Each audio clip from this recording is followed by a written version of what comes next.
Hey friends, if you encounter this issue where Windows Update service is missing from services.msc, then please watch this video. So search for services and open the services window.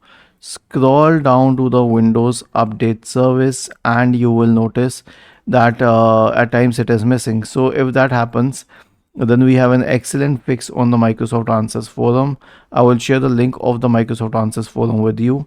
In this, there is an option here from another website to download the Windows Update Registry file. All you need to do is open the link in a new tab, and once it is downloaded, simply click on this file and then simply click on this file once again and then click on Run.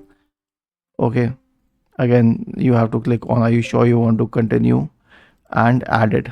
That's it. Once this is done, the Windows Update service will be back. Was this helpful? If yes, then please subscribe to the channel, and if not, then let us know in the comment section of the video on how we could help you further. Thank you for watching this video and have a nice day.